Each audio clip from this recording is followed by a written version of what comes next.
sejahtera Mas Edi. Ya, damai Mas Ono, sejahtera Mas Ono. Bagaimana? Jadi saya mau nanya seputar kehidupan langgeng. Sejatinya hidup yang ada di dalam diri manusia itu apa? Ya. Jadi begini loh Mas Ono, bahwa ada seringmatan hidup yang langgeng atau hidup yang abadi. Nah, kalau mengenai hidup yang ada di dalam diri manusia, itu bahwa manusia itu hidup. Nah, tapi sesungguhnya di dalam diri manusia yang terdiri jasmani, lahir dan batin itu manusia jasmani itu sesungguhnya mati. Bisanya hidup karena ada yang memberi hidup dan disumberi dari zat-zat alam berupa makanan dan air. Tanpa dua unsur itu dari zat-zat alam dan unsur hidup dari Sang Maha Hidup, maka manusia itu sesungguhnya mati. Kalau begitu, apa perbedaan hidup manusia dan robot? Soalnya robot kan hidup dan bergerak. Ya. Nah, memang betul bahwa robot itu bergerak. Manusia juga bergerak, betul. Hanya persoalan di sini bahwa robot itu bergerak karena ada energinya yaitu batu baterai. Sedang manusia hidup bergerak karena tadi adanya zat air dan makanan dan ada sumber dari Sang Maha Hidup. Sehingga manusia itu hidup. Nah, di sini kalau robot itu bergerak karena ada baterainya, begitu baterainya habis, maka robot itu mati dan baterai itu dikeluarkan udah tidak punya kegunaan apa-apa. Ibaratkan itu seperti seonggok sampah yang tidak berguna. Tapi manusia setelah dia mati, artinya jasmani mati, kemudian hidupnya keluar dari jasmaninya. Nah, hidup dari manusia yang sudah keluar ini bukan berarti seperti batu baterai yang di robot itu. Nah, hidup di dalam diri manusia inilah maka dia memasuki alam keabadian atau alam kekelanggengan. Sehingga karena jasmani manusia itu terbatas usianya, terbatas umurnya selama di dunia, begitu dia mati, rohnya keluar, nah inilah masuk ke alam keabadian atau alam kelanggengan. Begitu loh Mas Ono, jadi robot dengan manusia itu bedanya di situ. Begini Mas, tadi kan Mas Edi bilang kalau hidup manusia itu kan akan tetap hidup. Iya. Lah, yang saya mau tanyakan itu keadaannya seperti apa? Oh iya. Iya. Terima kasih Mas Ono. Jadi tadi kan di depan sudah disampaikan kalau robot intinya kan setelah selesai baterainya jadi sampah. Nah, sekarang manusia. Nah, manusia itu setelah dia mati berarti hidupnya juga keluar seperti batu baterai tadi di robot. Nah, setelah hidupnya itu keluar, nah disinilah yang dimaksud begitu keluar manusia itu masuk di dalam hidup kelanggengan atau hidup yang keabadian. Yang nggak terbatas ukurannya, udah nggak bisa terukur. Ya, ini yang membedakan bahwa manusia hidup di dunia itu ada batasnya, ada umurnya, ada usianya. Ibarat kalau di bahasa itu hanya sejengkal jalan, ada waktunya setelah dia mati. Nah, begitu rohnya keluar, itulah masuk ke alam keabadian atau alam kelanggengan. Karena hidup itu sesungguhnya nggak mungkin mati. Yang dimaksud dengan alam langgeng itu apa? Ya, sebentar sono ya, ngopi dulu ya.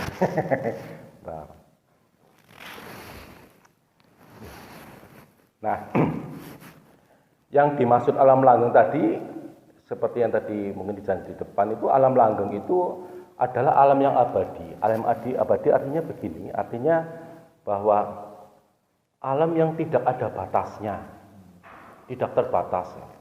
Itulah hidup. Hidup itu tidak terbatas. Nah, kenapa hidup itu tidak terbatas atau abadi dan hidup itu nggak mungkin mati?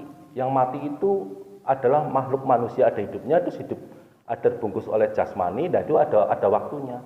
Tapi hidup itu abadi, nggak akan mati. Nah, kalau memang hidup itu mati, dunia ini bisa berhenti. Karena dunia ini bisa bergerak karena ada hidupnya dan terus bergerak berarti tetap hidup atau tetap langgeng atau tetap abadi. Di situ pula adanya hidup manusia. Hidup itu akan tetap hidup. Ya, Sampai kapanpun akan tetap hidup. betul, betul. Yang mau saya tanyakan itu begini. Asal usul dari hidup itu sendiri dari mana? Oh ya, wah, pertanyaan lebih dalam ini Mas Sono. Baiklah. Tadi jelaskan bahwa hidup itu langgeng. Nah, hidup yang langgeng itu antara saya dengan Mas Ono dan sebagainya itu sesungguhnya ada sumbernya, yaitu yang disebut dengan maha hidup. Nah, maha hidup ini adalah sumber dari segala sumber hidup daripada makhluk hidup yang ada di dunia ini. Itulah yang disebut dengan maha hidup. Itulah sumber dari segala sumber. Dan dari percikan hidup sama hidup itulah nanti memercik kepada manusia, binatang, tumbuhan, dan bahkan makhluk-makhluk halus seperti yang kita kenal ada jin, setan, dan sebagainya pun itu juga hidup karena dari sang maha hidup itu. Sumbernya satu. Sumbernya satu. Sang maha hidup ya. Apakah itu yang dimaksud Tuhan? Oh iya, betul. Jadi inilah yang dimaksud dengan dalam bahasa Indonesia disebut dengan Tuhan. Apakah itu Tuhan? Tuhan atau Gusti Allah atau God atau sesuai dengan bahasanya, itu artinya Tuhan itu kan yang menciptakan dunia alam seisinya. Artinya di situ ada sumbernya. Nah, di sini dengan Sang Maha Hidup inilah adalah sumber dari segala sumber terciptanya dunia semesta alam ini, termasuk manusia dan makhluk-makhluk yang lainnya. Karena bisanya dunia ini tercipta beserta isinya itu karena ada energi hidupnya Sang Maha Hidup. Nah, ini yang disebut dengan Tuhan. Berarti semua manusia atau semua makhluk yang ada di dunia semesta alam ini itu sebenarnya sama, Mas. Oh, betul. Kalau di dalam menurut ajaran perjalanan leluhur bahwa semua itu sama. Hidup yang ada di dalam diri saya, hidup yang ada di dalam Mas Sono, hidup yang ada di dalam Mbak Neri, hidup yang ada di Mas Slamet, Mas Anto.